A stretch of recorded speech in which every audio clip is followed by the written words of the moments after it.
All right. Welcome, welcome to episode 99. That's right. Of this Angel in the Afternoon. I'm your host, Andrew Rivera, alongside Alex Knight once again. And I hope everybody's had a great week. My light is too bright. Hold on. And hope everybody's had a great week. How you doing, man? Everything good? Good. How about you? I'm good. Everything's okay. And a lot of nonsense. But other than that, I mean, I'm Well, good. it's also not a good time to be a Yankees fan right now. No, definitely not. But I want to thank everybody for joining us. If you haven't done it already, please please subscribe. Make sure you share, hang out in the chat. Appreciate all that. Excuse me. And it's definitely not a good time to be a Yankee fan, but the season it hasn't even started yet, so Yeah, I would, anything that happen. We yeah. got a But I'm 162 definitely game not season. excited to at least start the season. No, but anything can happen right now. So I am really, we'll see what happens. So yeah, let's see here. So let's go to this story first, and then we'll go from there.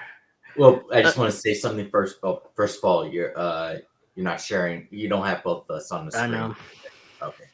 Anyways, what I was going to See, say was we should cover. Wait, hold on a second. Okay. Um, we should also cover Bernie.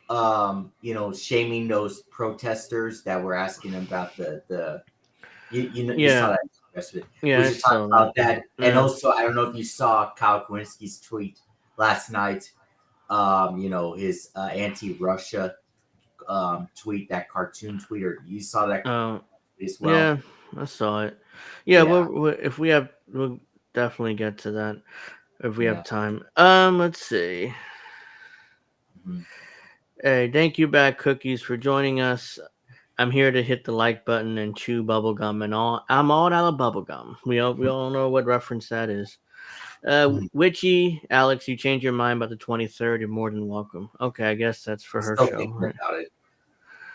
All right, well, let her. Sure, we'll let. No. So yeah, if not sure everybody knows, but the United States got added to a global human rights watch list. That's right.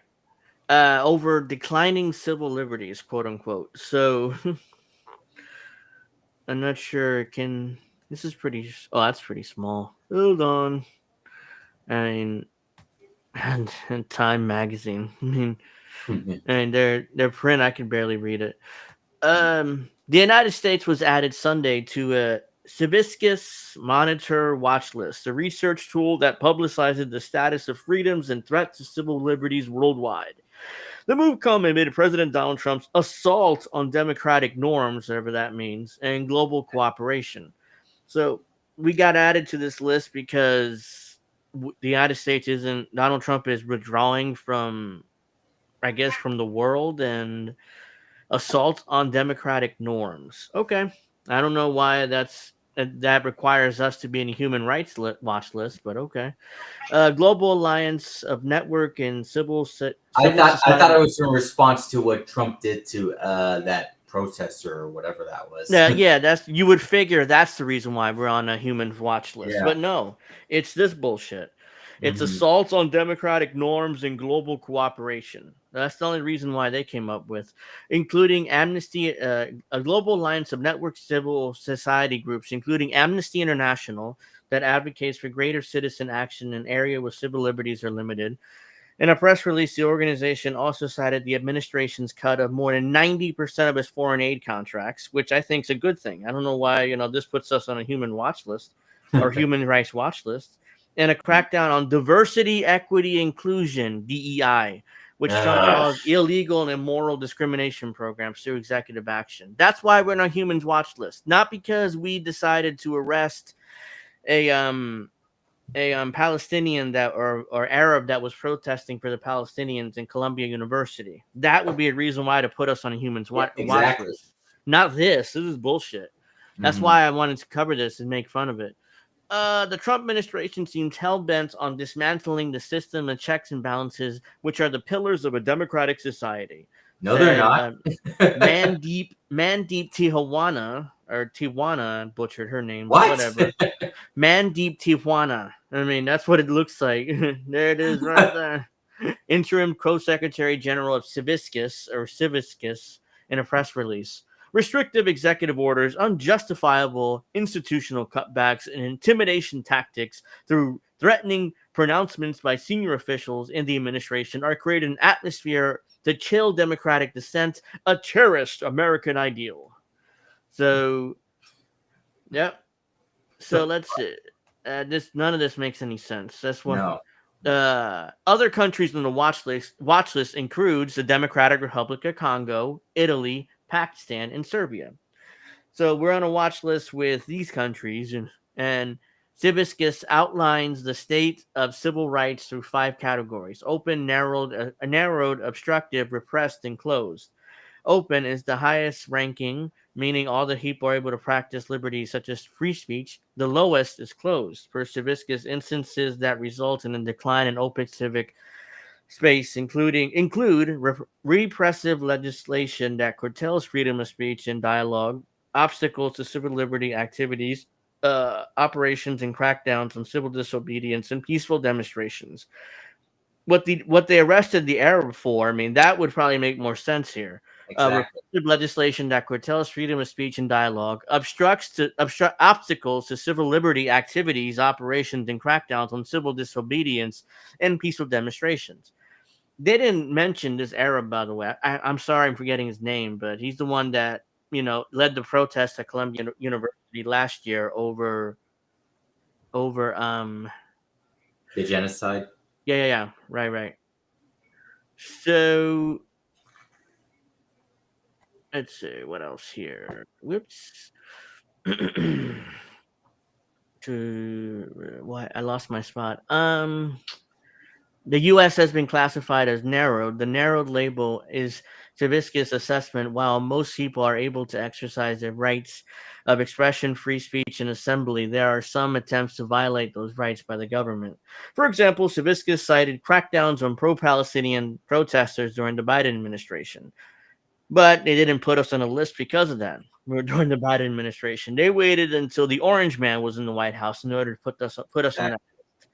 After advocates took to the streets and staged college encampments to voice their discontent with with military assistance and funding of the U.S. sending to Israel, students participated in demonstrations to demand their schools divest from any companies that profit or have a relationship with Israel, which is the bare minimum these schools can do, and they could even do that.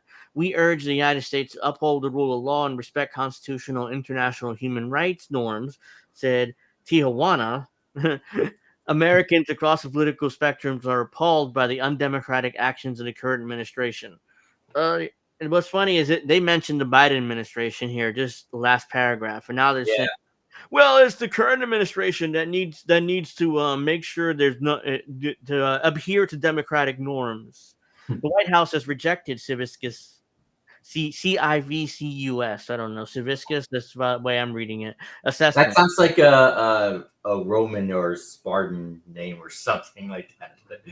Uh, Hey, Saviscus, kill him. yeah, Yeah, that's what that's why I keep calling it Civiscus, but I'm assuming that's how I'm saying it right. This is nonsense. President Trump is leading the most transparent administration in history, said Deputy Press Secretary Anna Kelly in an email statement on Tuesday.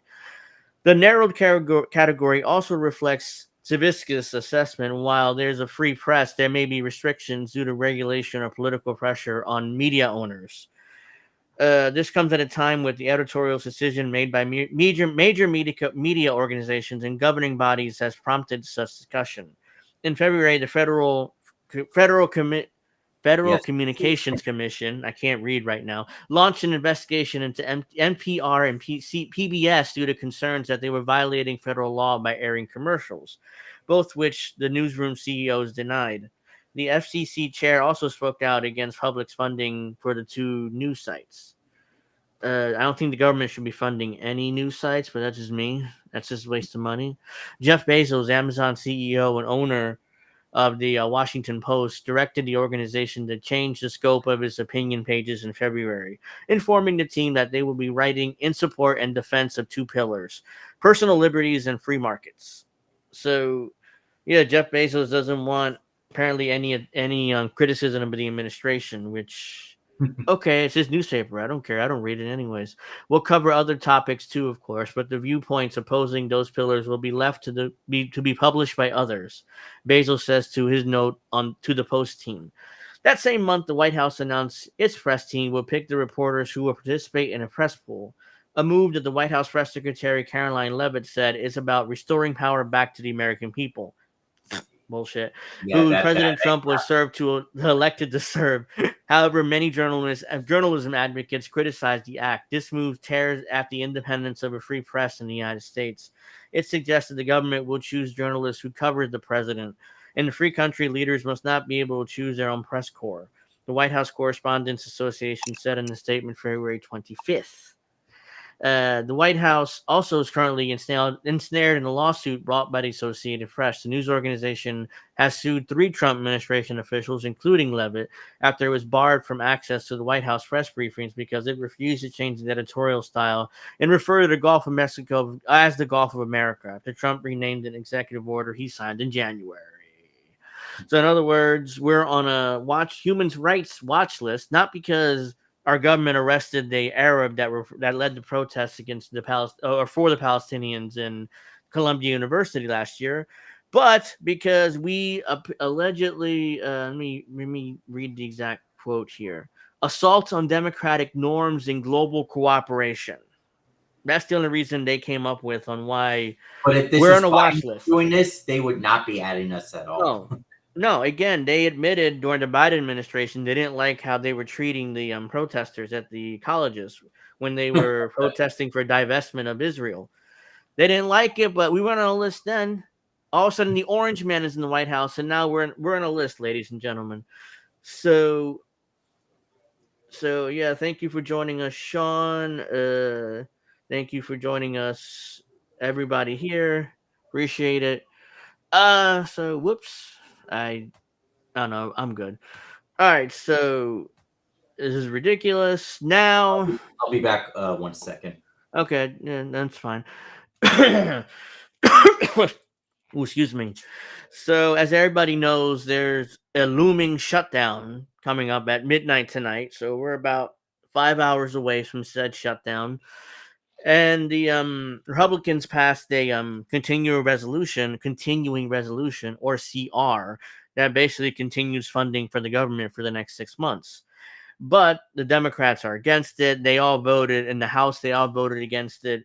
And the new drama is that Chuck Schumer initially said he wouldn't vote in favor of it. He would support the Democrats being against it. But now, last night, he came out and said that, oh, I'm going to vote in favor of the continued resolution, and so should the Democrats. So, of course, here comes our liberals, saying how betrayed they are and how outraged they are because, I mean, they're really outraged at this fact that they voted for this. So here we go. This is from today. Max says they should shut down the government permanently. No government. Look, I mean that's the thing when if the Democrats would have shut down the government, then that gives Trump and Elon Musk more authority to just fire whoever they want, because the only people that'll be allowed to work is essential employees. So who's essential employees? That's up to the White House.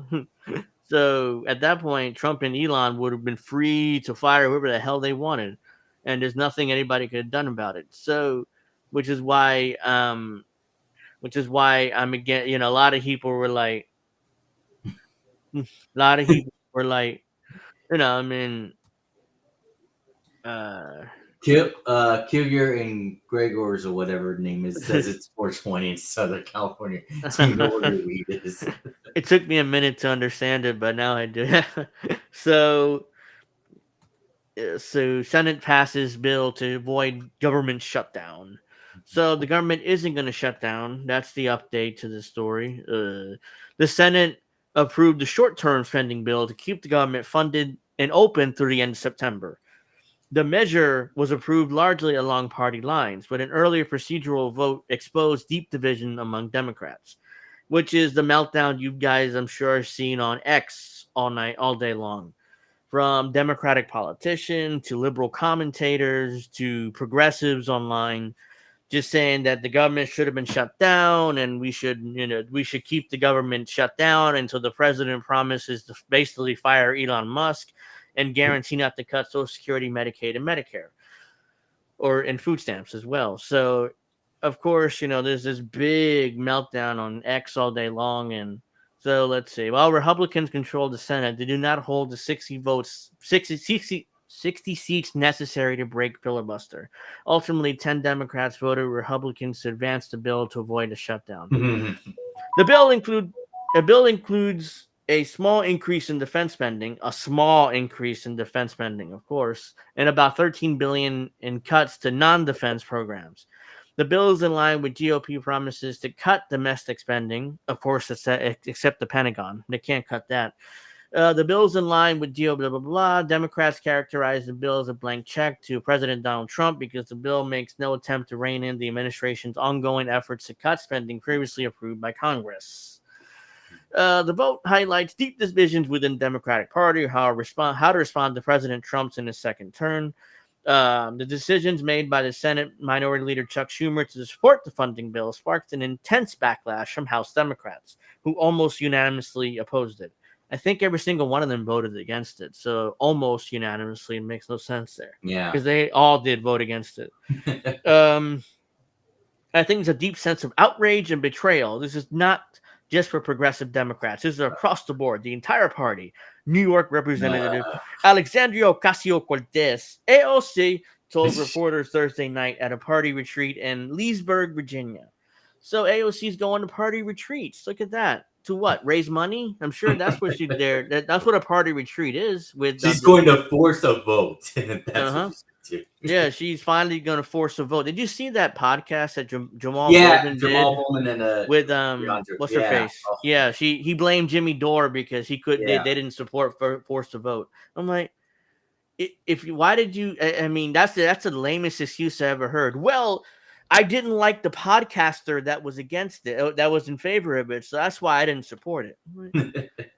Does Jimmy Dore have that much power where he's like the podcaster? I didn't like that. Someone let Jamal Bowman know that the Democrats kicked him out and he doesn't have to suck their dicks anymore. Yeah, but apparently he doesn't know that, I guess, because he's still blaming Jimmy Dore for the fact that he didn't support for force to vote. And she claims that Bush has been keeping her mouth shut. She's not saying anything stupid. Didn't she start a podcast with Bowman? I think they both Jamal have a podcast. Bowman, yeah. Yeah, I don't think it started yet, or else I would have probably seen clips. But they announced the podcast. They did announce a podcast. I think is a huge slap in the face. She said. So yeah, she claims that. Yeah, you'll be just fine, AOC. Shut up. And there is rumblings within the party. Basically, at least this is what people claim, that AOC should primary Chuck Schumer. There's rumblings within the party. I've read that too, and I'm like, yeah, there's no way that's gonna happen because AOC is not. They've been talking about this for like years now. That she's supposed to primary Chuck Schumer. Chuck Schumer is the minority leader, the leader of the Democrats in the Senate. Like, there's no way that he's going to just lose to AOC, even though AOC is supposedly this popular Democrat. Even though I think she's almost underwater in her own district when it comes to polling. So the majority of people. And she lost to that guy with cancer, and she was kicked out of the committee. Yeah. I forget his name, but I know you're talking about. She's supposed to get a big committee spot, but she lost it to an 80-year-old with terminal cancer. He's dying, like he doesn't have much time left, and she still lost to him. The Senate Democrats who opposed the bill, a stopgap measure known as the Continuing Resolution, or CR, argued that helping him pass would give Trump and his advisor Elon Musk the leeway to continue slashing the federal government without oversight, which is true. If they would have shut down the government, then that would have led to Trump and Elon Musk having carte blanche to get rid of whoever they want, because it's up to the White House. Because if who's considered a quote um, essential employee, so if they don't if they claim you're not essential, they'll just get rid of you, and there's nothing anybody can do about it. So that's why they had to keep the government open. But they acknowledged that a shutdown would bring pain and disruption. New Mexico Senator Martin Heinrich maneuver, okay, No, said no, that it's Heidenreich. said that Thursday that the Democrats were wrestling with what was the least I said the Heinrich. It says wrestling.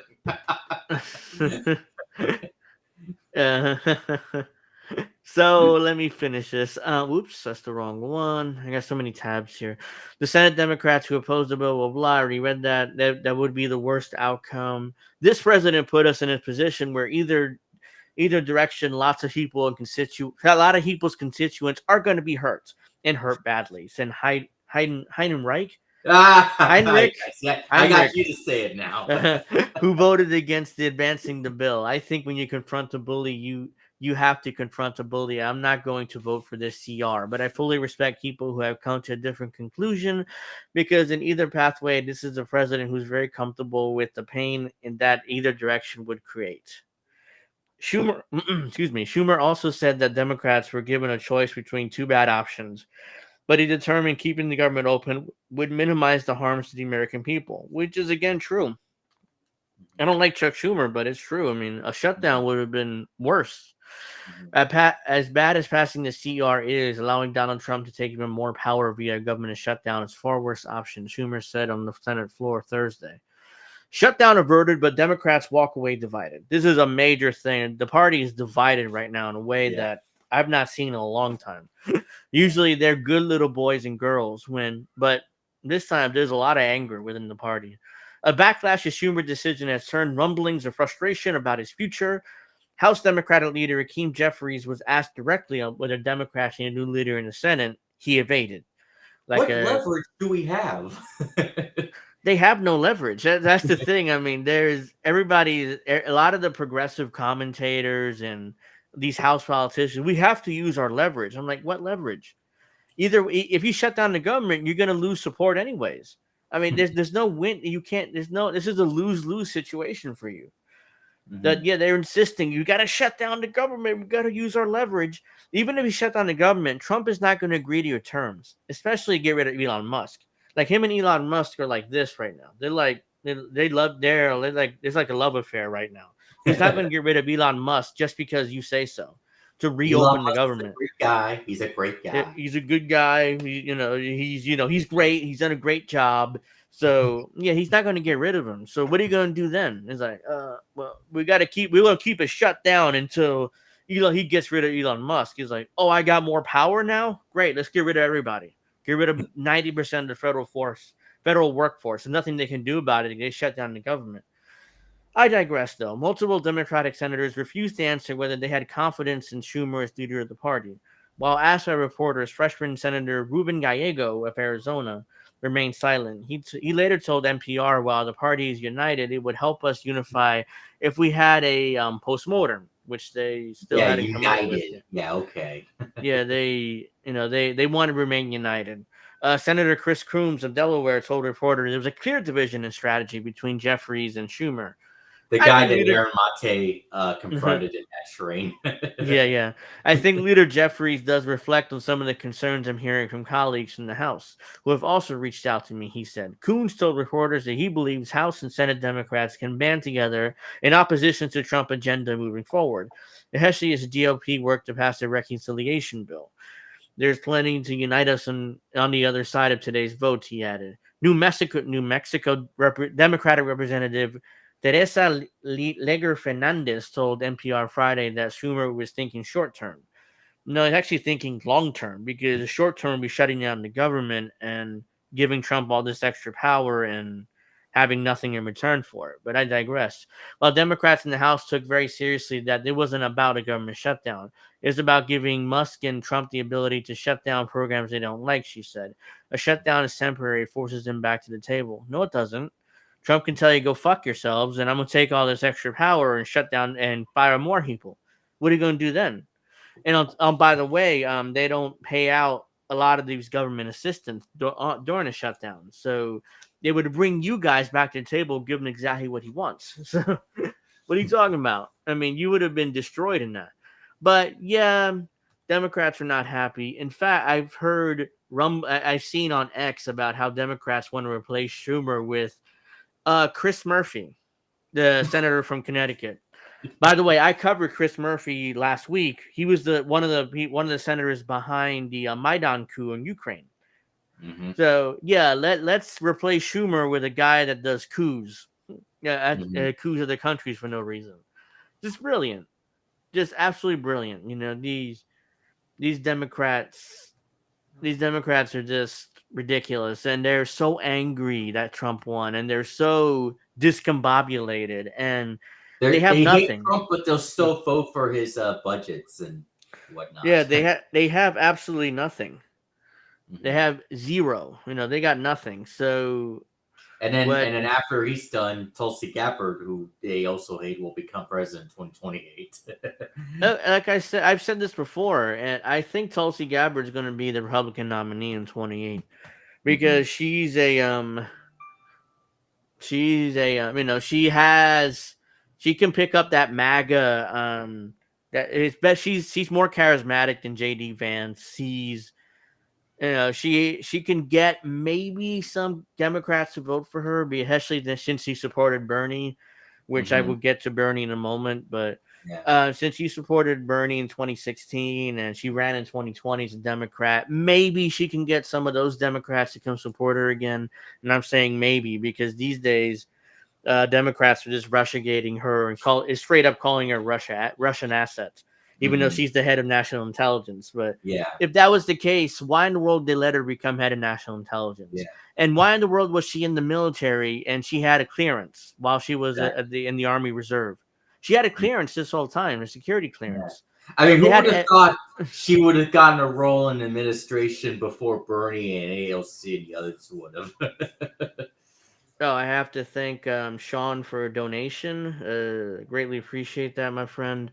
Thanks for and if you guys want to donate, there's Kofi bot hanging around. There's my links in the description box below. So if you are able, if you are able to and of means, you know, I appreciate any help that you guys can give. So let's see. Oh yeah, Bernie. Right. I was like, wait, what was I going to talk about next? So Senator Bernie Sanders is doing his worldwide tour. No, not a worldwide tour, but a nationwide tour Mhm. where he's a fighter once again. He's back to fighting, guys. After he's disappeared for the last 4 years, and Mhm. you know he's hanging out there in the Senate doing nothing. Now he's right. He's a fighter again. Mhm. So Bernie Sanders, this is the clip I was talking about here. He's on a anti oligarchy tour. He's traveling the country, and so Bernie Sanders is a college kid, and this whatever that word is, voicing concerns about civil rights being stripped Uh, away. So Bernie yeah. decides to say, excuse me." So, or I can't even do his accent, so I'm not even gonna try. So here we go. Let's check this out. I mean, so he's very angry at these Palestinian supporters. Hi, Bernie. Hi, Bernie. Hey, Hi. we're really worried about Mahmoud Khalil out of Mahmoud Colombia. Khalil's his name. Will you do? Okay. Excuse me. Will you do Excuse a me. statement? Will you? Will you not? Will you put out a statement? What did I just say? I've got to go to a rally now. I- Excuse me. I We're just understand that, walking but with this you. is really, really dire. This is means It's they're urgent. coming after this student. It was they kidnapped him. What a fucking asshole. So yeah, he's like, what is like? Excuse me. I'm going to a I've rally. got to go to a rally now. I- Excuse me. I We're just understand that, walking but with this you. is really, really dire. This is Excuse me. I have to go to a rally now. Excuse me. It's like, what the hell is he doing? Like, he could have, I was he doesn't. doing a Vicky Guerrero impression. Yeah, but I'm like, what? Like, why is he such an asshole to these people? Yeah. And Yeah, it's like, I retweeted when Caitlin Johnstone posted it. I said, I've said it before. Bernie Sanders. I said it before, and I'll say it again. Bernie is worse than Trump, and it's true. I'm still. Yeah, he whoops. So Bernie has been doing his rallies again, and now AOC and him are friends again because he's doing a rally with him too. Because remember when All right, Bernie. AOC That ship sailed a long time ago. Yeah, remember when AOC hated Bernie because he went on Joe Rogan in They 2020? didn't. She didn't hate him, but she just didn't like that he went on He Joe. stopped campaigning with him. Yeah. Okay, now she's right back to campaigning with him. That's I am asking you once again to fall for our scam, rallies and whatnot. yeah. So let's see. Next week, Alexandria Ocasio-Cortez and I Alexandra will be calls going you to Colorado, Nevada, Arizona to Where hold are they town going? meetings. They're with traveling the working people. country: We're going to Colorado, Nevada, Arizona Arizona. to hold town meetings with working people. Why are we doing that? Why? We're doing that because I believe that all over this country, people are profoundly disgusted with what is going on here in Washington. You didn't say when Biden was They president. see our great nation Nope. moving toward an oligarchy where Elon They Musk. see our great nation moving to oligarchy, but that was happening under Obama, even going back in 2008, 9, 10. Like, this is not new. And other billionaires are running the government. They're seeing the Trump administration moving us toward an authoritarian form of society, usurping the He constitutional voted for Marco responsibilities of the Rubio Congress. in his Yes, he did. cabinet. It was 99-0, Yeah. and in the Senate for Marco Rubio, and nobody's asked him why he voted for Marco Rubio. No, I haven't seen a question about it from. I haven't either. Like, why did he vote for Marco Rubio, who's clearly a neocon, who's clearly definitely a Zionist? So it's like, why is he voting for Marco Rubio when he's anti-Zionist and anti-war, allegedly? Challenging the courts. They're seeing the Republicans in Congress proposing to give massive tax breaks to billionaires, cut back on the Who needs else of our did it, veterans, Bernie? cut back on Social Security, cut back on Medicaid, cut back on education, so that the rich can become even richer. And let me just Not even talking say about this. Medicare for all anymore. We're going to win this thing not here in Washington, D.C. We're going to win it when millions of people, Republicans, Democrats, Independents, stand up and say, you know what, this is not the kind of government we want. Bernie, this isn't 2017 So let us go anymore. forward together. Let's stand up. Let's fight back for a nation based on justice, not on greed. Let's go forward together. Thank you. Bye-bye. Yeah, bye-bye, Bernie. Go fuck yourself. Join the movement paid for by friends of Bernie Sanders. So what, is he running for president again? That's how this comes across, because he's doing these rallies around the country. And by the time 2028 comes around, he's going to be in his mid-80s. So what is he doing? Yeah. By the way, he filed paperwork to run for re-election in 2030, which is the next time his Senate seat comes up for election. I thought, okay, so I'm a little confused. He said this is his last time running. This is his last term. His last term, yeah. Nope, I'm gonna run again. I'm confused. So yeah, he filed paperwork to run again in 2030. For next time the Senate seat is up for election. So either he's most likely lying, or he's leaving his options open. I don't know why is he filing paperwork to run for re-election in 2030 when he's allegedly retiring after this term. So. Yeah, so the Democrat, Bernie is doing his tour again. He's acting like he's a progressive. As you said, he's not talking about Medicare for all anymore. I mean, that's been dumped completely from his platform. Mm-hmm. So I don't know what his intention is, whether he's going, affordable health care? Is that it? Is that his message? That's a boring message. Yeah, affordable health care. Go fuck yourself. Let's see. We need to have people have access to affordable health care. Yeah, I mean, this is it. So I guess let's see. So let's talk about. So Bernie went on MSNBC recently, As course. so, he was on. It looks like Chris Hayes' show. Yeah, surprised still has a show. Honestly, I never liked Chris Hayes, even when I was a shitlib. It's like, he's so boring. And so was Rachel Maddow, and so is all these people. But anyways, he's talking about the shutdown here. So he's claiming that Democrats cannot cave; they must fight back. But they did cave. This is, that Chuck Schumer caved immediately. He didn't even fight like you wanted him to. So let's see. The consequences of a shutdown, as bad as things are now, would be even worse because it would essentially hand even more authority to Musk, vote Trump to slash away. That assumes that there is no resistance. There wasn't That resistance. assumes that millions of people are not standing up and saying, you know what? We're a democracy, not an authoritarian society. Don't undo the Constitution of the United States. You're not going to throw 83,000 workers off the Veterans Administration. You're not going to cut the Social Security staff so that elderly people will die while they're waiting to get the benefits that they paid. The issue with Social Security is they're closing 50 Social Security buildings around the country, and they're shutting off phone service. So you can't file for Social Security over the phone. You'd have to do it in person or online. Problem is, a lot of seniors can't use the computer. They can't go on the internet. So they would need a family member to do it. Or they're immobile and they can't do it in person.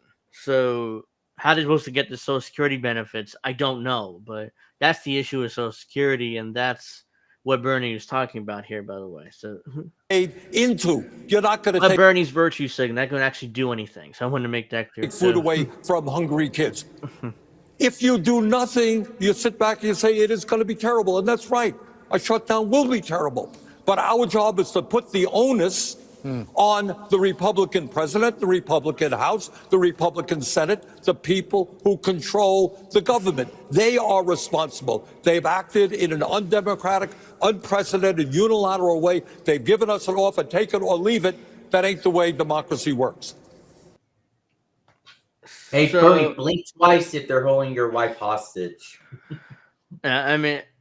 I mean, like you're talking about that. The conspiracy theory was that the FBI had evidence that his wife did fraud while she was running a college, and they were going to go after her if he didn't stop fighting. And he did to protect his wife. That was the alleged reason why Bernie betrayed the base and endorsed Hillary in 2016. They found out that she did a bunch of fraud while running a college in Vermont. So.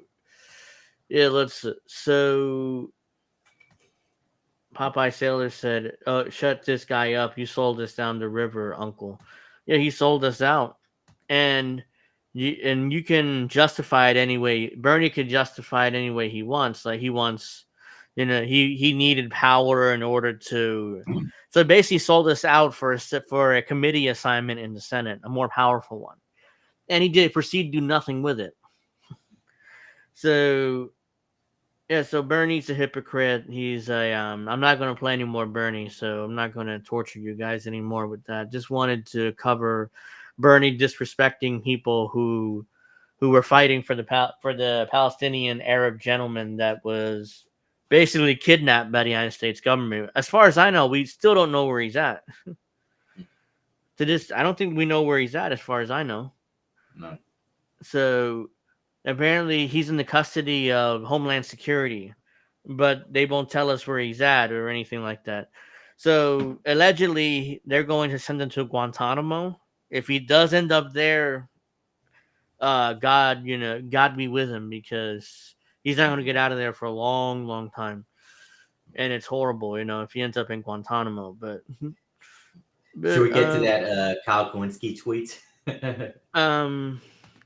Yeah, I'm gonna cover a couple of things first. I got time because I don't. So let's see. So there is a movement in the United within some Republicans to because they're pressuring Trump to make Puerto Rico independent in order to save money. So this is the article here. Trump pressured to make Puerto Rico independent to save America's $617 billion. So the Republicans, some Republicans at least, are sick of financing Puerto Rico. And, they want to get rid of Puerto Rico, I guess, in order to finance, in order to save $617.8 billion. The Daily Mail has learned. At least Donald Trump is being lobbied to make Puerto Rico an independent nation to save American taxpayers $617.8 billion. At least 2 congressional offices are in possession of a 7-page draft executive order on how the U.S. can help the island territory transition to independence. While one individual familiar with the document's origins said at least 2 members of Congress have a copy of the draft. The source familiar with the document's existence disclosed that it is also in the possession of Secretary of State Marco Rubio, Director of National Intelligence Tulsi Gabbard, White House Chief of Staff Susie Wiles, and Representative Tom McClintock of California, and potentially other cabinet secretaries. Let's see. The source also claims that the Senate Energy and National Resources Committee and the staff of Representative Tom Keene of New Jersey have already held or scheduled meetings about the draft executive order. Let's see. But a person familiar with Keene's office said a person familiar with Keene's office says that he has no had that. See again, these grammar issues in these articles. He has no hat or one. Yeah, it's like what? Jesus. That makes no What sense. is up with these articles? They can't spell. They can't. I thought right. I read it wrong twice. That's why I reread it again. That's Yeah. why it's like that makes no sense. Let me try it again. But a person familiar with Keene's office said that he has no had or planned any meeting on the issue of Puerto Rico independence or statehood. That sentence make no sense. It's like, look, have AI What edit is your going article. on? This is now a millionth time, you guys, that we've covered articles and they can't properly proofread that stuff. The committee has jurisdiction over issues relating to Puerto Rico and other U.S. territories, but the committee officials did not reply to a request for comment. The order appears to have been drawn up by a congressional office and leaders in Puerto Rico's secessionist efforts, and not the White House. But its clear effort to apply pressure on the White House to transition Puerto Rico out of its current status of a U.S. territory. Trump has not indicated he wants to get rid of the U.S. territory or wants to rid the U.S. of the territory. Donald Trump wants to add territories, in fact, not get rid of them. This is the infamous picture of Trump, using paper towels above basketball in 2017. So, yeah, in fact, he wants to add territory, somehow Greenland, and he's talking about adding Canada to the country. So I don't think he's any intention on getting rid of Puerto Rico, but the White House has declined to comment on the draft order and appears to be unaware of its origins. According to the document, the effort seeks to establish the Caribbean island as a sovereign, independent nation, and in the process decouple its financial and security interests from those in the U.S. Copies of the proposed executive action has been circulating in a few Capitol Hill offices. Spokespeople for Gabbard and McClintock did not respond to Daily Mail when asked about the drafted executive order. It's also not clear how McClintock might be involved in those efforts. One person familiar with the efforts said a field representative for Keene is likely aware of the document, but did not reveal how the congressman or staff might be involved. Let's see. It's I possible. just want to tell Popeye. No, I don't know if you noticed, but he spelled Tulsi wrong. So just letting you know. Oh. Oh my God. It's possible that a constituent brought up the issue to a staff member. The draft is made to look like an executive order and is written as an authored or at least authorized by Trump. It includes a line for Donald J. Trump to add his signature in a March 2025 date with the day left as blank. Amid a myriad at Trump's shakeups, including cutbacks of thousands of jobs, billions in contracts, and entire agencies, the draft seeks to cut the fat off the U.S. budget that is allocated to the island territory. It also comes amid outrage over Trump seeking to establish English as an official language in the U.S., raising questions on what that would mean for the mostly Spanish-speaking island. The order, if ever adopted, would establish a 21-month timeline for the end of birthright citizenship for Puerto Ricans. So it would take about a 2-year period in order to end birthright citizenship for Puerto Ricans. Any person born in Puerto Rico after December 31st, 2026 would not be eligible for birthright citizenship. But anyone who has made a U.S. citizen through their birth in Puerto Rico before that date would retain their U.S. citizenship. Okay. I was worried about that because, like, wait, if this is adopted, what happens to other Puerto Ricans that are born in the U.S. or born in Puerto Rico before this action would be taken? Okay, they would remain citizens. Okay, I'm fine with that. The plan results in a $617.8 billion in savings for the U.S. while providing Puerto Rico with the necessary resources for economic self-sufficiency, the draft proposal notes. It adds Washington projected to spend $1.37 trillion over the next 50 years in supporting Puerto Rico, in addition to $8.6 billion in disaster relief. Should Trump adopt the proposed action document, there would be a decades-long plan to give Puerto Rico $36 billion every year for 20 years in a so-called Puerto Rico Transition Fund. And it would, over the next 2 decades, facilitate Puerto Rico's successful transition to independence. So 36 billion. Hold on, let me do a little bit of math here. If you just bear with me 1 second, guys, because I just want to see, because the plan proposes to give Puerto Rico $36 billion every year for 20 years. And I'm like, wait, so you want to save money, but you're gonna give money in Puerto Rico too at the same time? That makes no sense, but just bear with me 1 second while I oops. Can't find my calculator though. So here it Is it 36 times 20? Yeah, it would be 36 times 20. So that's $720 billion over the 20-year period.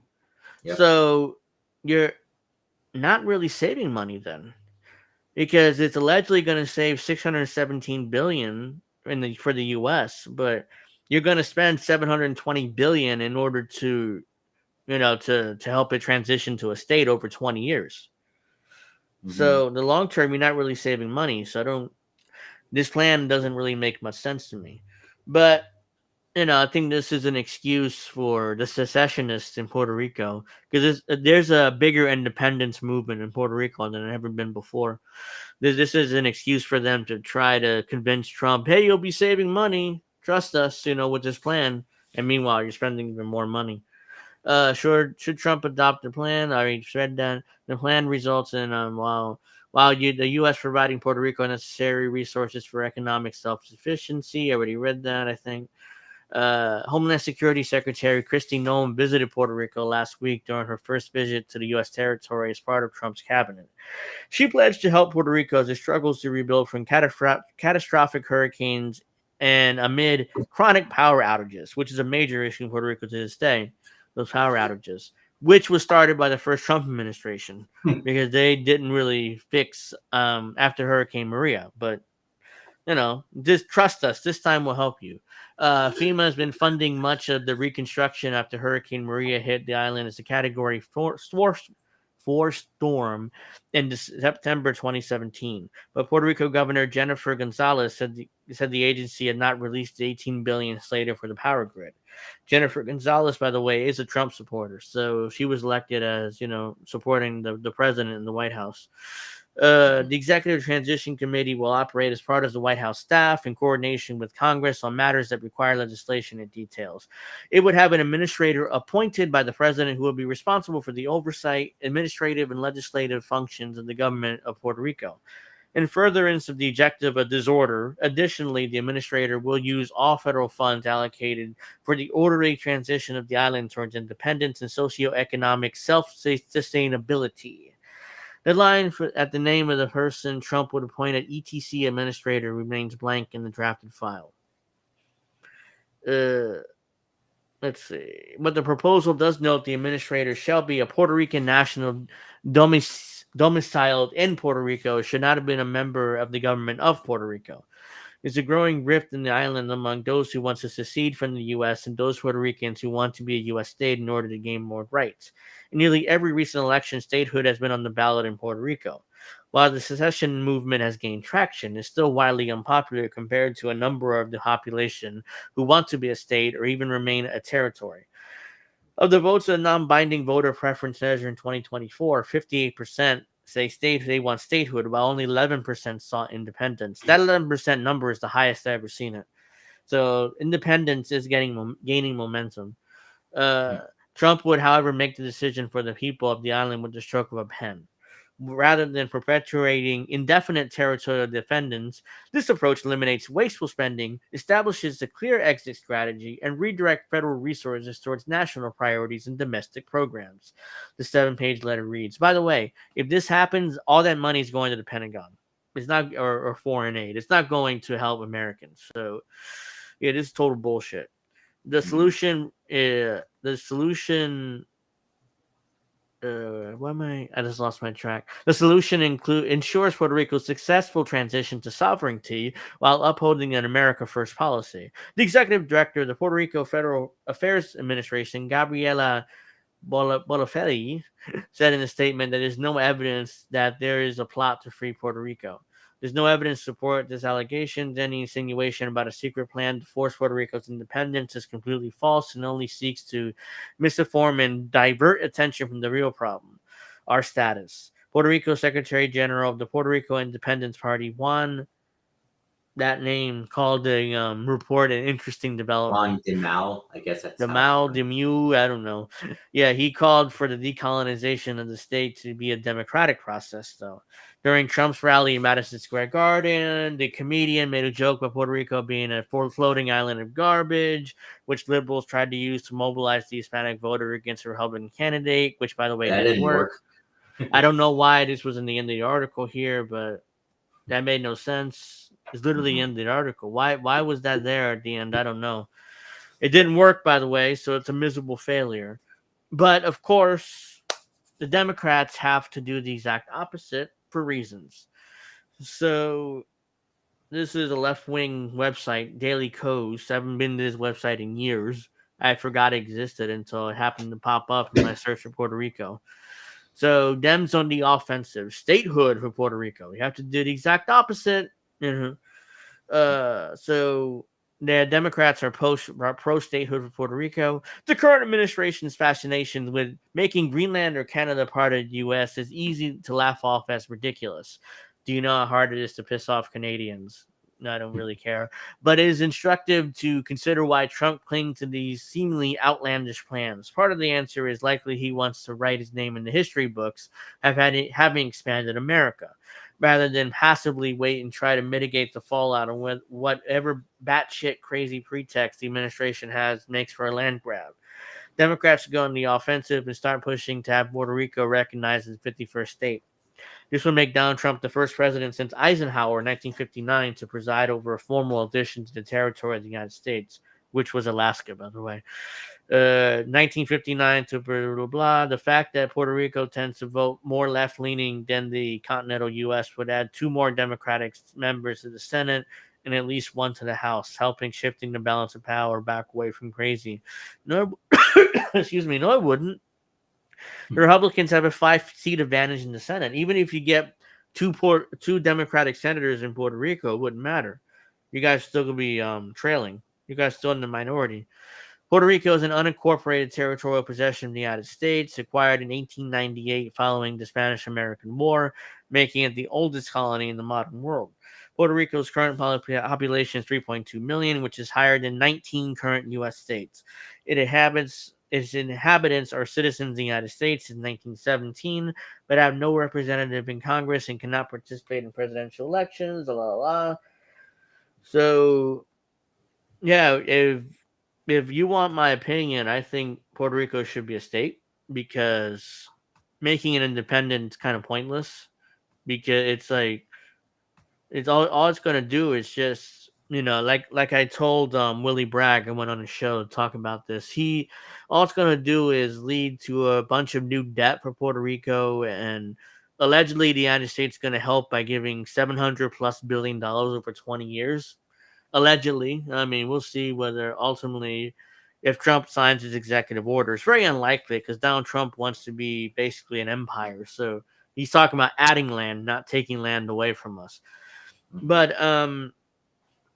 yeah, I think Puerto Rico should be a state. It'll help a lot more, help Puerto Ricans a lot more, and I mean, I ultimately, at this point, independence doesn't really make much sense. It's just ultimately the U.S. would, meddle in your affairs anyways, and if you elect a progressive or socialist, which a lot of Puerto Ricans, want to elect, then all you're gonna do have coups and have the United States maybe annex Puerto Rico again one of these pretty quickly. So yeah, it's pointless. But I mean, whatever. Let's see. Popeye says, I know a guy who's a Freemason, and I mentioned some stuff, and he said it's worse than you think. But then they can vote. Yeah, that's the reason why I think they should be a state. Puerto Ricans, the U.S. has put Puerto Ricans to a lot, and to have a right to vote for president would be huge for them.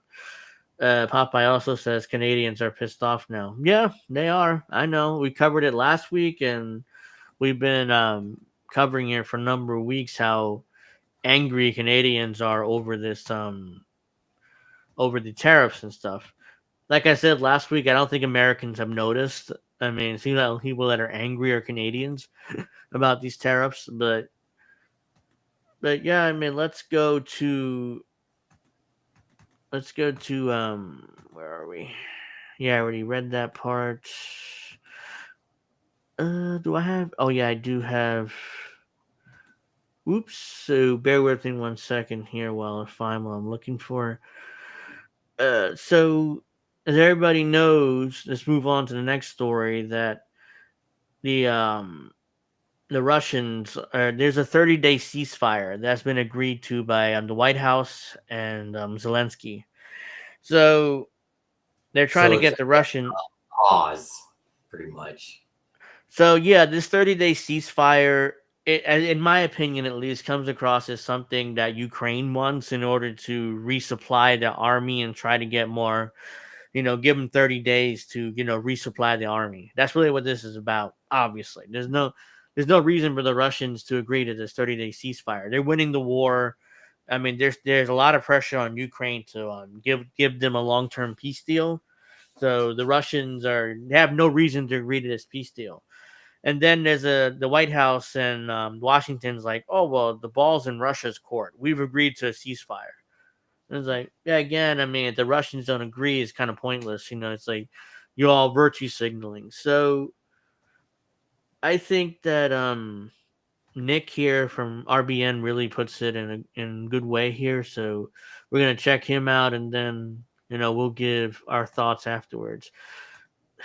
Since the beginning of the special, Vladimir Putin was seen wearing a military uniform for the first time ever since the beginning of the special military operation in Ukraine. This is very noteworthy because Putin is a very calculating statesman who never does something like this for no reason.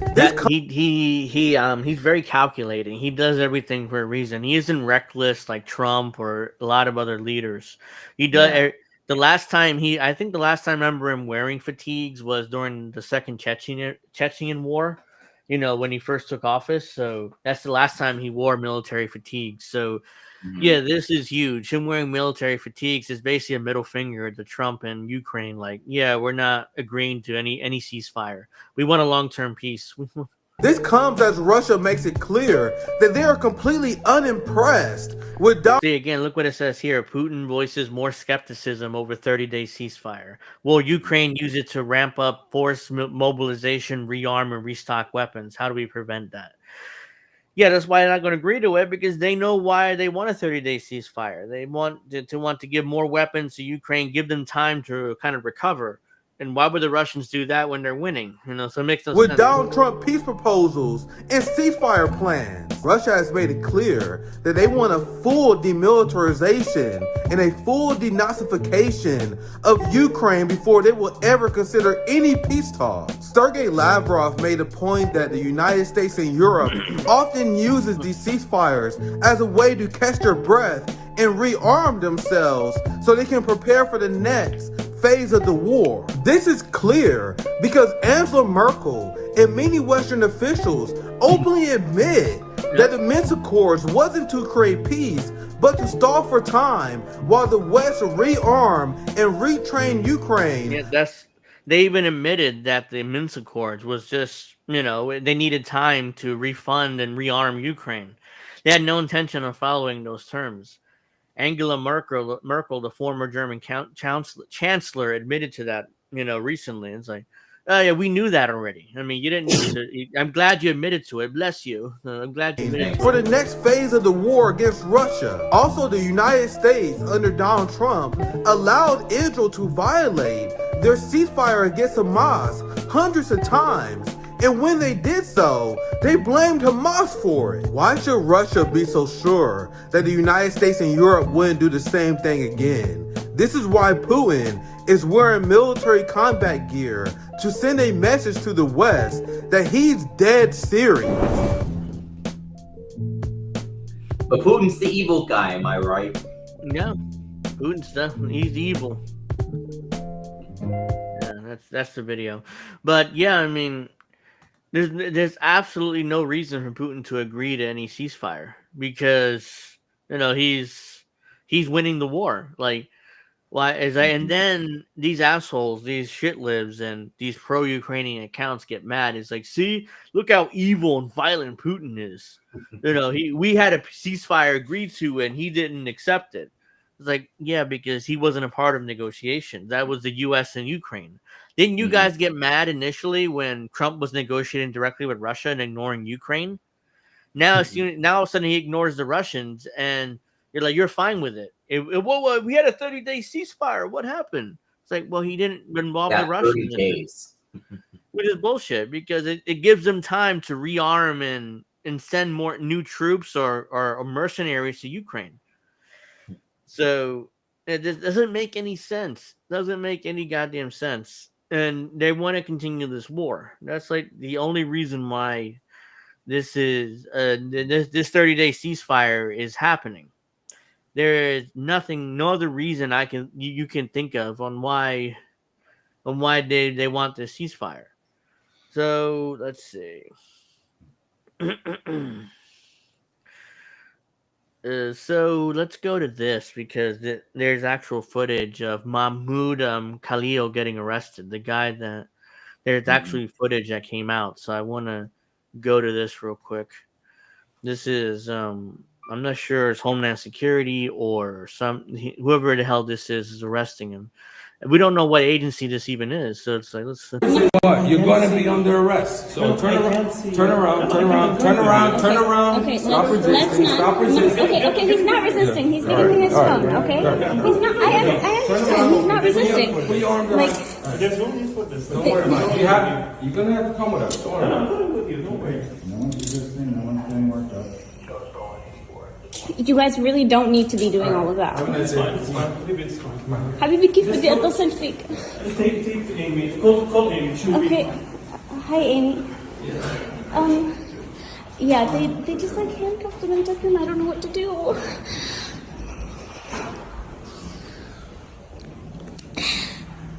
Okay.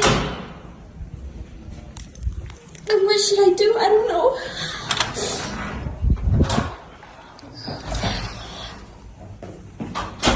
Nor.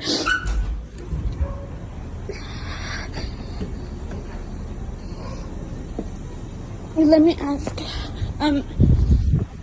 Can we get a name, please? Can we get your name? I understand the lawyer is asking for your name. Over there. No, we don't give our name. The lawyer's asking for your name. He's saying they don't give their names. Oh yeah, that's right. We'll be taken to immigration custody at 26 Federal Plaza. I'm sorry. Can you repeat that? We'll be taken to immigration custody at 26 Federal Plaza. She said they're taking him to 26 Federal Plaza.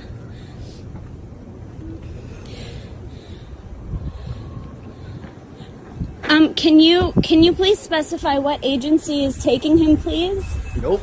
Excuse me. They're not talking to me. I don't know. I don't know. Excuse me. The lawyer would like to speak to somebody. Oh my God, they're literally running away from me.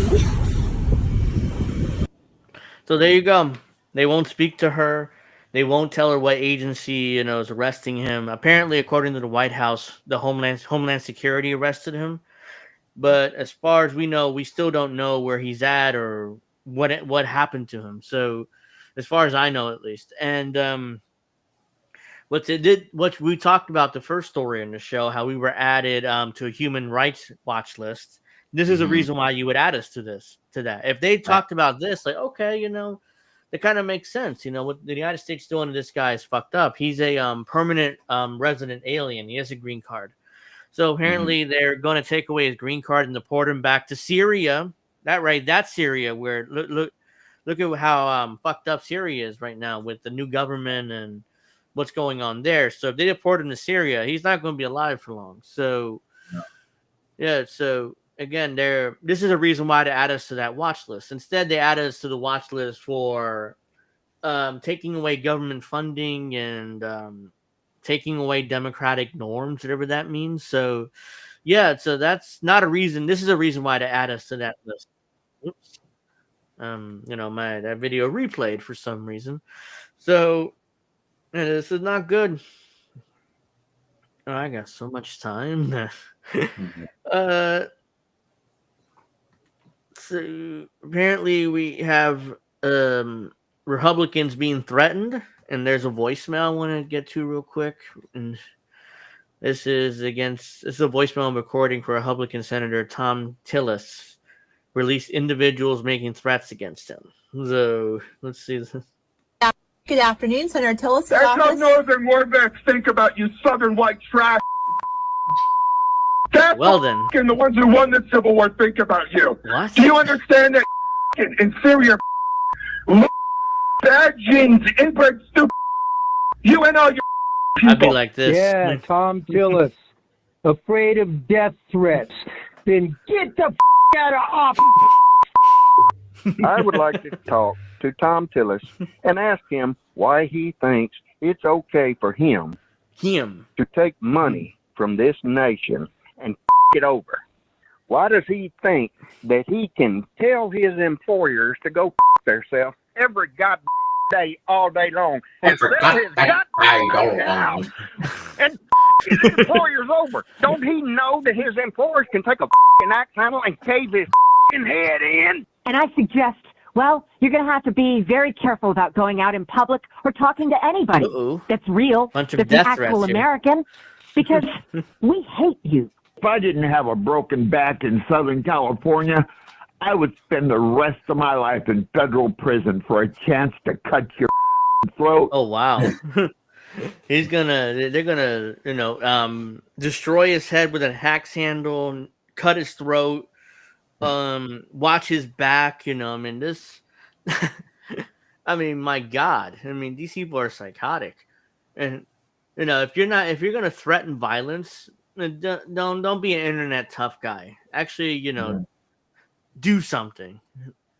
Yeah, these are these internet fake tough guys, which really annoy me because I'm sure if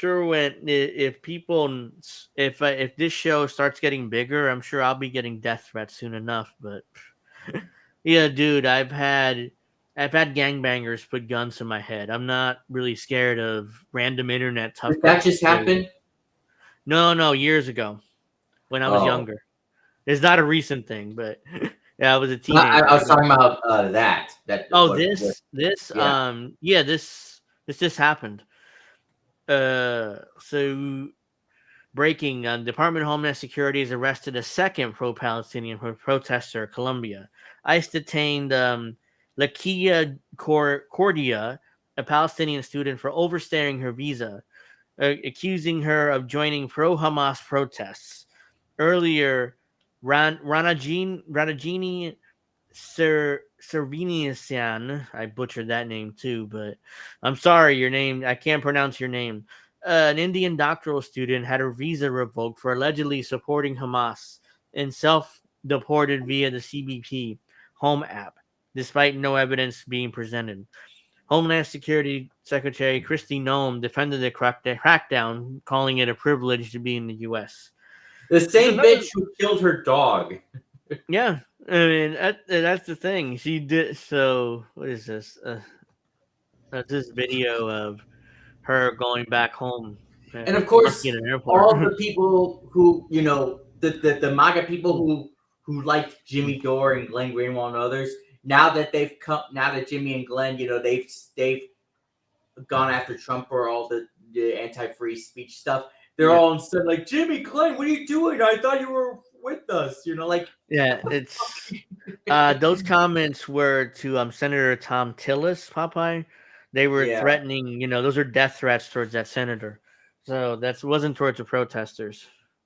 I assume these are Democrats, talking about how they want to cut his throat and they want to, assault him or murder him in general. So, yeah, apparently that's what those threats were, towards.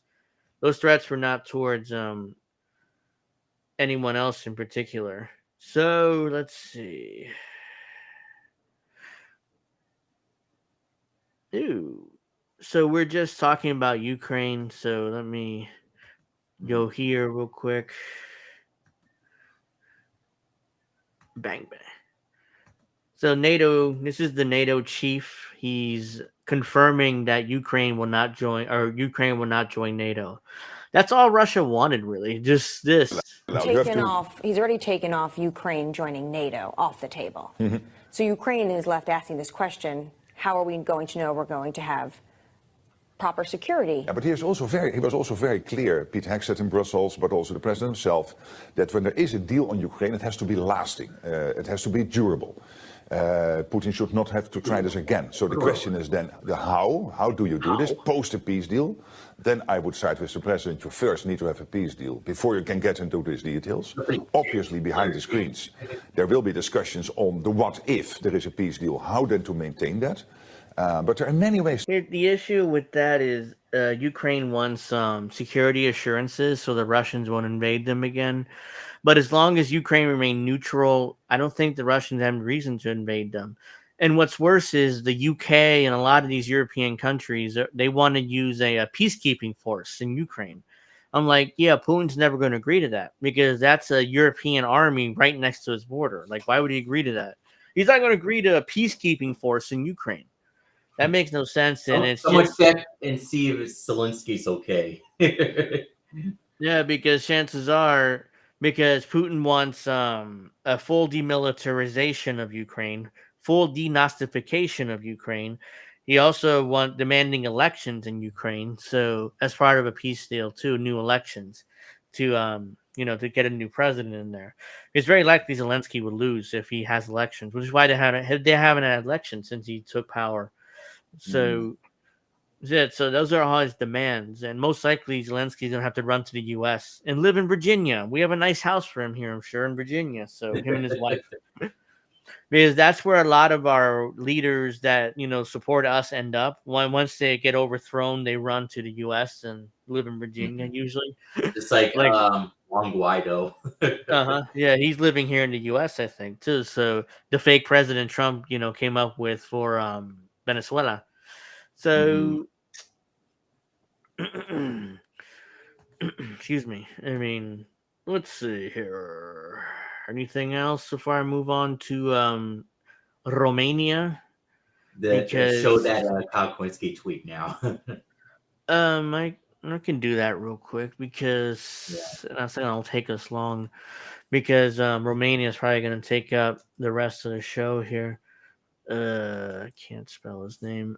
Oh, here we go. No, you can go to my profile because I retweeted it. So, which one is it? I can't remember. his cartoon of the shark, the whales with the Russia flag and Ukraine flag. All right, I did see that. That's so stupid. Yeah, that is so ridiculous. I just called my senator. Do your part. Oh my God. I mean, this is it's so. Like I said, go to my profile and you'll see that I think I may be going. Oh, here it is. I got it. Yeah, okay. So no, Russia. So, if I understand this correctly, the shark is Russia. That's Ukraine. Then this is Russia and the European states here, Canada and the U.S. Then the last one is European states, Canada, and the U.S. sucking off the Russians. I really don't have. I did not have Kyle Kowinski being to the right of Trump on Ukraine on my bingo card. Yeah. And yeah, this is absurd. And Michael here has a great response. This is you. And this is from 2019, where Kyle says Russiagate has broken the brains of liberals, somehow pulling out of a nuclear treaty with Russia, an insanely hawkish and dangerous move that escalates tension between the two countries. It spun off as a huge gift to Putin, which he's not wrong there. I mean, and now you're part of it, Kyle. Congratulations. This is all he does now, real quick, before I move on. He just tweets these horrible memes, which you have to interpret before they understand what you mean. Understand what they mean usually. So absurd, embarrassing. And I'm not good because ultimately, I'm like, really, dude. I mean, it's just so beyond pathetic that it's unbelievable that anyone takes that fucker seriously. So let's go to Romania. They've had canceled democracy, and I don't care how right wing they allege Georgescu is. It doesn't matter because he's the leading candidate. And allegedly, like we talked about him 2 weeks ago, where allegedly the Romanian authorities arrested him, and he had 700 million euros or 700,000 euros in his house or his apartment, which of course they never showed. Instead, they just alleged it that he was corrupt. So let's see, where are we? Here we go. Let's start here, and then.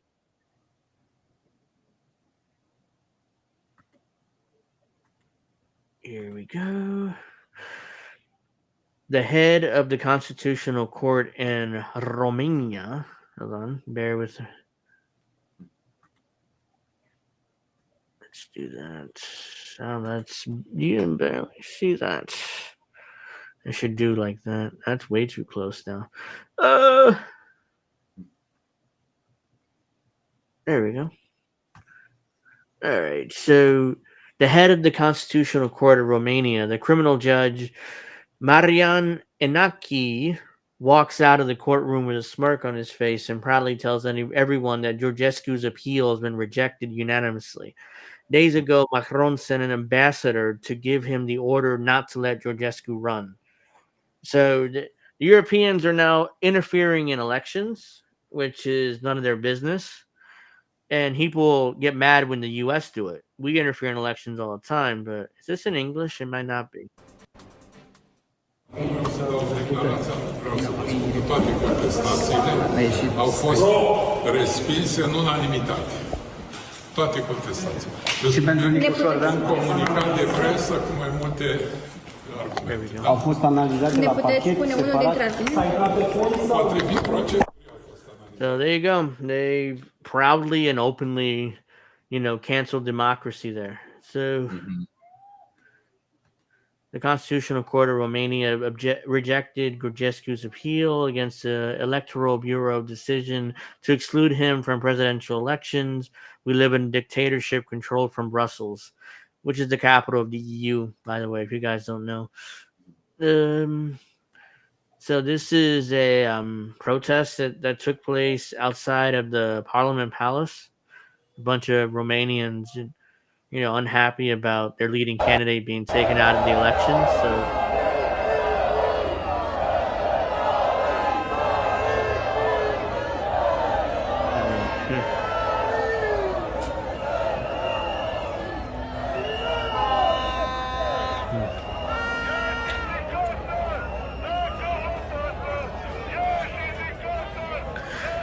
So let's see.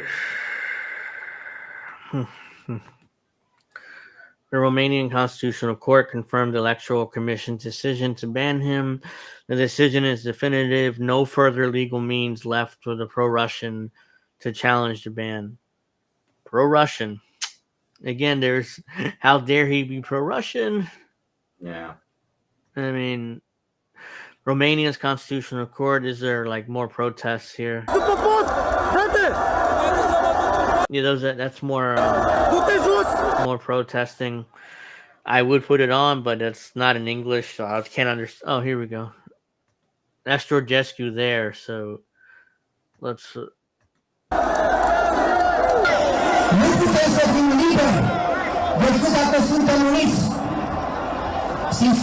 He's through the. What? Did I see him through the Nazi salute there? He kind of did this. I don't know. That kind of looks like it, but. Kind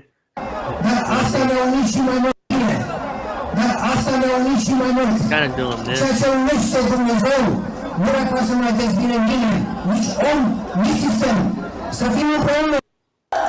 Alright, so yeah, he's saying that this is not democratic, basically, which it isn't. I mean, it isn't like. Alright, so this is interesting. Did you know that NATO is building a massive base right on Romania's border with Ukraine? Meanwhile, we're expected to swallow the fabricated bullshit lie that is pure coincidence that Calin Georgescu, who openly opposes this base, lost the election. Yeah, right. So this is the base. Lucrările la baza NATO au început cu infrastructura de bază, adică drumuri de acces și rețeaua electrică, iar în curând va începe construcția unei noi piste, una paralelă cu cea existentă. Acestea vor fi conectate, iar în partea de est, infrastructura aeroportoară va fi dezvoltată cu noi bretele de rulaj, parcări și capabilități pentru diferite tipuri de aeronave. 1,5 miliarde de euro a alocat guvernul pentru 5 billion euros were given towards this base. Acest proiect care va transforma baza din județul Constanța în cel mai important amplasament NATO în Europa. NATO base in Europe. And Georgescu opposes his base, and they canceled the election when he won and banned him from running now because they want to build this base there, on the border of Romania and Ukraine, for a reason, because they still hope to include Ukraine in NATO. In fact, the Italian prime minister basically said that NATO should give Ukraine Article 5 protection, even though they're not officially part of NATO. I'm like, you out of your mind? I mean, if the Russians attack Ukraine, that means that everybody would have to attack Russia and start World War III. Why would you even consider that? None of this makes any sense. But it doesn't matter because we need an enemy. So Russia is that enemy right now. So this is an interesting development here. It just kind of happened earlier today here about Georgescu. Fred, chicken drumsticks. I don't have any chicken today. Sorry about that. Thank you for joining us here. This is Georgescu. Whoops. Georgescu is free to try his luck in other presidential elections, Romanian court says. Again, Politico with the bullshit here. The Russia-backed candidate will haunt May's do-over election, which he still barred from. The Russia-backed candidate. There's no evidence for this. They just repeat what everybody says. This is terrible. Just pathetic. Romania's top court said that blocking the ultra-nationalist Calin Georgescu from participating in the country's presidential elections is not forever. Authorities barred the pro-Russian candidate from May's ballot after ruling he did not comply with electoral rules when he won the first round of a later annulled presidential election last November. Its reasoning published Friday, the Romanian Constitutional Court said that the candidate's compliance with constitutional principles and values is assessed on a case-by-case basis. What does that mean? Who knows? They can. That's like really broad.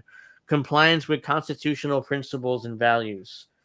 So by that logic, that means that the U.S. could have canceled the election of Donald Trump because of he wasn't in compliance with constitutional principles and values. Ridiculous.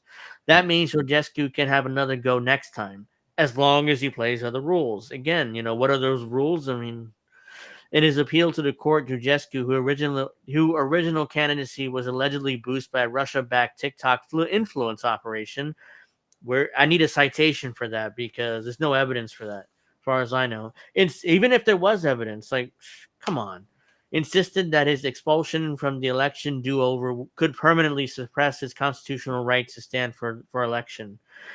The court ruled that the entire electoral process of the 2024 presidential election was flawed, as it undermined equal opportunities for competitors and compromised the transparency and fairness of electoral campaign, including its funding. It stated that Georgescu was banned from participating in the rerun due to his failure to comply with legal regulations regarding the electoral procedure essential for democracy and the rule of law. Despite the final verdict, Georgescu's shadow is likely to loom large over May's vote. Clashes between his supporters and police ensued on Sunday when Election Commission announced his ban, which is later upheld by the top court. Georgescu has garnered more influential support abroad. How can a judge end democracy in Romania? Tweeted billionaire U.S. presidential advisor Elon Musk on Monday. Russian President Vladimir Putin's press secretary said that blocking Georgescu from the election rerun was a violation of all democratic norms in the center of Europe. Moscow denies that it influenced the original vote in November. Romanians cast their vote in the first round of a new presidential election on May 4th, when a runoff scheduled on May 18th. So, yeah, basically the Romanian court says, hey, look, you're not banned from running for forever. You're just banned from these elections because we got to build that base, that NATO base and the border of Ukraine, which you're against. Sorry. Unbelievable. I mean, these people have they have no shame. They have no shame whatsoever. They have no fucking shame. That's in Romanian, so obviously I can't read that article. Where's the other one I wanted to read? Oh, really? Hey, this is like an opinion piece. It's beyond ridiculous, but you know what? Let's have a little fun here. Make fun of this. So this is a opinion piece on Politico. It's MAGA's new pet European project. Supporters of Călin Georgescu clashed with police during a protest next to the Central Electoral Bureau in Bucharest. MAGA zeroed in on another fellow European traveler, one more character to knit into a global far-right populist alliance, Romanian ultra-nationalist Călin Georgescu. The 62-year-old Georgescu has campaigned for president on a message of making Romania great again, insisting under his leadership that the country will not be treated as second class in the European Union and NATO. He styled himself after the Romanian Trump, while also expressing admiration for Russian culture and declaring Russian President Vladimir Putin a patriot. He is a rare candidate who can boast support from both the Trump administration and Putin. There's one big problem. Romanian authorities just banned Georgescu from running for president. The country electoral bureau rejected his candidacy on Sunday, pointing to Georgescu's undeclared campaign financing and fraudulent use of digital technologies during last year's campaign. So what, he's not allowed to use Twitter or Facebook? I don't understand what that even means. Georgescu appealed, but the Constitutional Court upheld his electoral authority's decision. The backstory is complicated. Understand it requires some familiarity with Romania's recent past and his interaction with the rest of Europe. The first round Romanian presidential election last November, Georgescu came out of nowhere to capture a plurality of the vote, edging out multiple establishment candidates. In the immediate aftermath of the election, observers credited Georgescu's TikTok campaign that took off just weeks before the election. But the online effort immediately came under scrutiny. First, Romania's election authority accused the Chinese platform of violating the country's election rule by not identifying Georgescu as a political candidate. but wouldn't anybody know in the country's political candidate? It's like they're looking for reasons to get rid of his victory, thus boosting his profile at the expense of other candidates. TikTok rejected those accusations. And by the way, it's not a Chinese platform; it's a Singaporean platform. But there's some investment from a Chinese company, but ultimately it's from Singapore, not China. In addition, declassified intelligence documents that closed after the first election round alleged Georgescu has benefited from a Russia-style booster campaign that paid influencers, along with members of extremist right-wing groups that with ties with organized violence, had promoted his candidacy online. Again, what did that remind you of? The first Russiagate in 2016 here in the U.S., where allegedly the Russians paid Google like $5,000 for Facebook ads, or no, that was Meta. But they also paid Google for ads too, allegedly, that nobody saw. Like literally nobody saw these ads, but somehow that influenced Americans to vote for Donald Trump the first time. Ridiculous. Georgescu denied any links to Russia and accused mainstream political parties of using the same playbook against his victory as Democrats did against Trump. Again, I just mentioned that, and it was in the article, so I should have read the article. The accusations, though, led Romanian election authorities to invalidate his November results and hold a new election in May. Buoyed by his newfound surge in popularity, Georgescu looked poised to win again until he's barred this week. They don't want him to win, and the reason why, because they want to build that base, like that we just established, a few minutes ago. The scandal speaks both to strength and the challenges facing the global right. Georgescu found significant support relying on his Romanian religious and cultural symbols in his campaign rhetoric. He captured a nation disillusioned by the political establishment, which has happened here in the U.S. as well, which has been constantly buffeted by corruption scandals, in particular rural areas of the country that continue to struggle to make ends meet. But he became an anathema to Romanians who value European Union membership, which has increased living standards in Romania's biggest cities, and the protection that NATO membership affords the former Soviet satellite state. And Romanian authorities decided that the irregularities from Georgescu's first campaign were enough to ban Georgescu in May as well. A decision that has predictably attracted the ire of the American right, and the adherence to some parallels between Georgescu's treatment and Trump's experience with the American court system and the political establishment particularly caught MAGA's attention. Elon Musk called the decision to bar Georgescu crazy in a post on X. And last month, Vice President J.D. Vance pointed to Romania's November election as cancellation as an example of Europe's democratic backslide in the speech at the Munich Security Conference. Now, to many of us on the other side of the Atlantic, it looks more and more like old entrenched interests hiding behind ugly Soviet-era words like misinformation and disinformation, who simply don't like the idea of somebody with an alternative point of view to express a difference of opinion or, God forbid, vote a different way, even worse, win an election. While America is becoming great again, Europe and Romania have become petty, corrupt, and under dictatorship. Georgescu himself said on X about the decision this week, notably writing in English.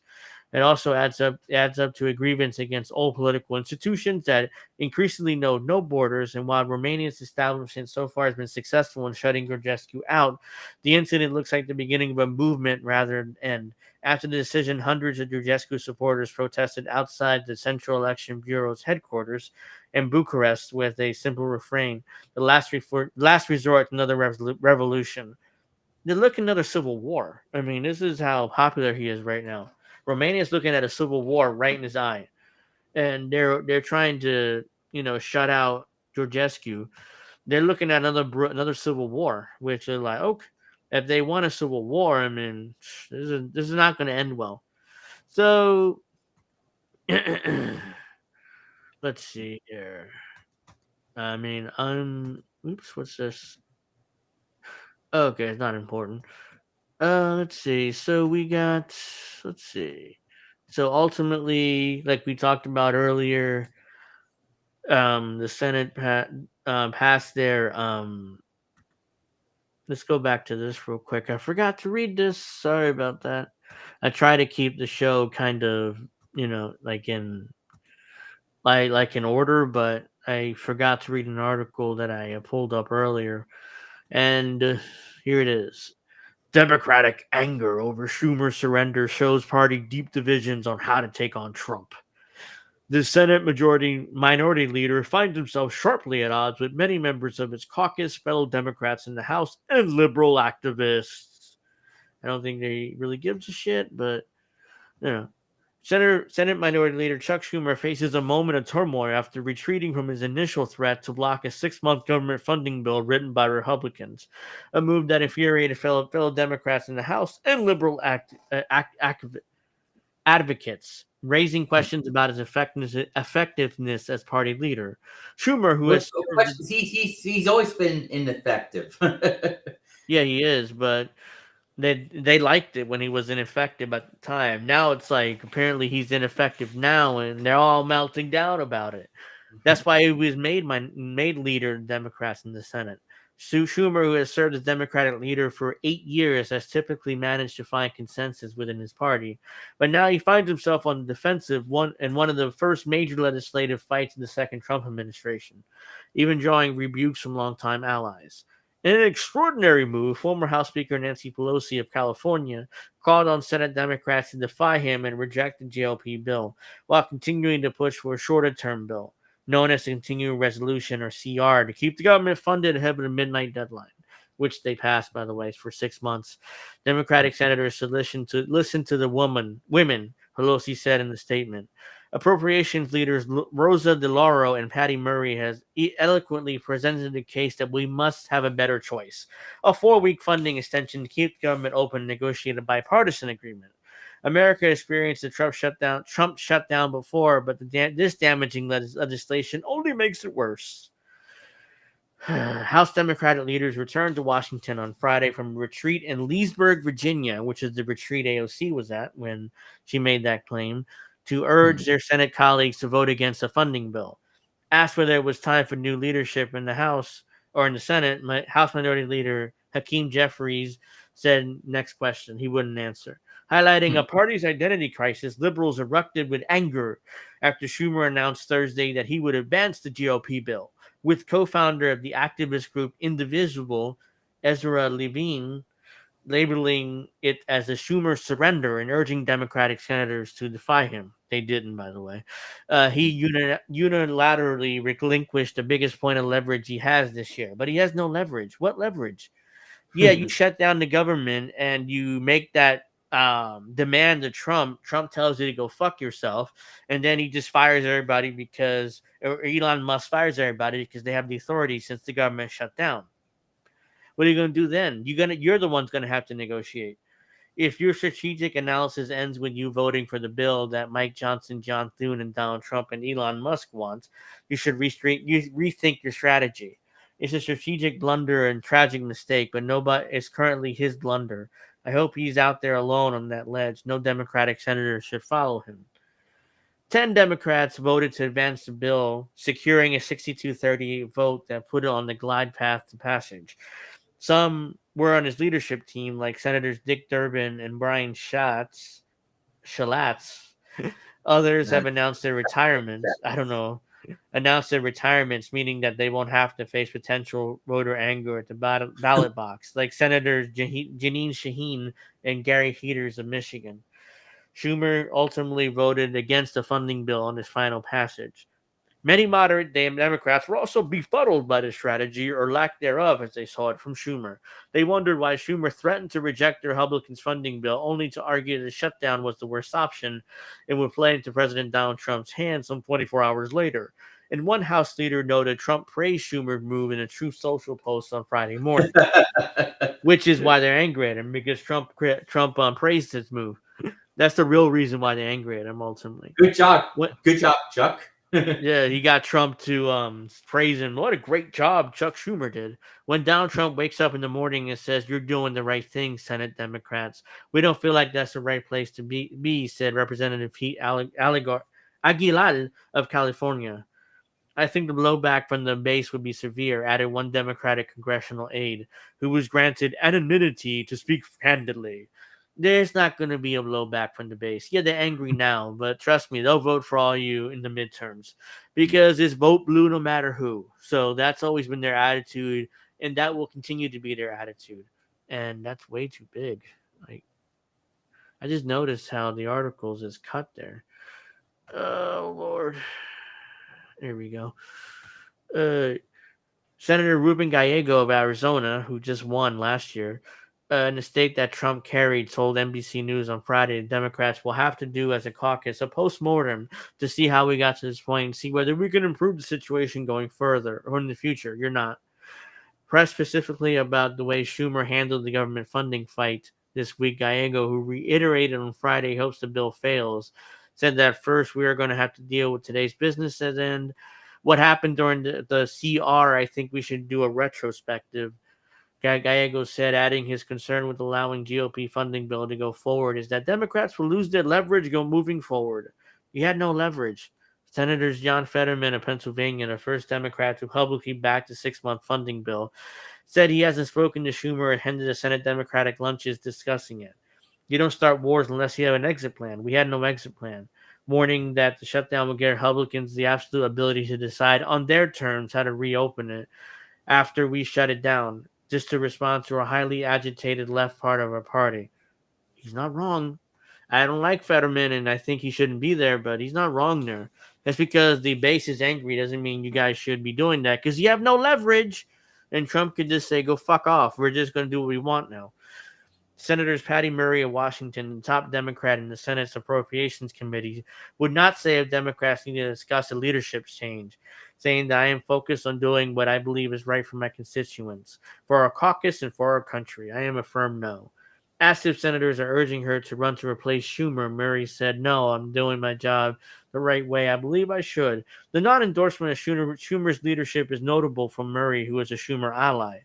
She advocated for the 30-day bill at status quo spending levels to give both parties time to hammer out a larger funding deal, and communicated to Democrats behind closed doors for weeks about the dangers of the House GOP plan. In a rare move, House Democrat leadership responded to Schumer's fuller speech Thursday with a rebuke. House Democrats will not be complicit. We will remain strongly opposed to a bipartisan spending bill under consideration in the Senate, Jeffrey says his two top deputies said in a joint statement. Schumer, who's also known for sharp elbows, defended his decision. If we go into a shutdown, there is no off-ramp. The total off-ramp of a shutdown. How do you stop a shutdown is totally determined by the Republican House and Senate, Schumer told reporters. They have shown complete blind obedience to Trump, Doge, etc. They can keep us in a shutdown for months and months and months, which he's not wrong about. Again, Schumer makes sense here. I don't like him, but in this particular instance, he makes sense. Like, okay, well, if you shut down, then it's up to Republicans when we open up, and they might keep us closed for months because they want to do all these reforms without us. Senator John Hickenlooper of Colorado, who's voting against the House-passed bill, is up for re-election next year. And Schumer says he's found himself in a difficult spot. And this is a really long article, and I'm done with it, quite frankly. But you get the point, you know what I mean? You absolutely get the point here. I still don't have your chicken. Sorry. But yeah, so I am probably going to end off here. I do have to go. I do want to thank everyone for their support. Episode 100 and next week. I've already confirmed that Witchy's going to come on for episode 100 next week. So I'm hoping to have a couple of more people come on because it is episode 100 and it's going to be a special one. I don't know what we're going to talk about yet, but I'm sure plenty of stuff will pop up between now and next week. So episode 100 next week is 7 p.m. Eastern for Angel in the afternoon. Getting back to pro wrestling talk, I'm pretty sure we're going to do it tomorrow at 8. Again, there may be something that pops up for me, depending on what's going on tomorrow. I'll let you guys know in a tweet whether it's going to be tomorrow. Like 9 Eastern. Okay. If we're on Saturday, I'll let you know whether we're going to be on Saturday or Sunday, because I'm still I may have something I have to do tomorrow. But that's not 100% sure, so that's why I'm not committing to tomorrow. But I'm pretty sure I'll be able to do it tomorrow.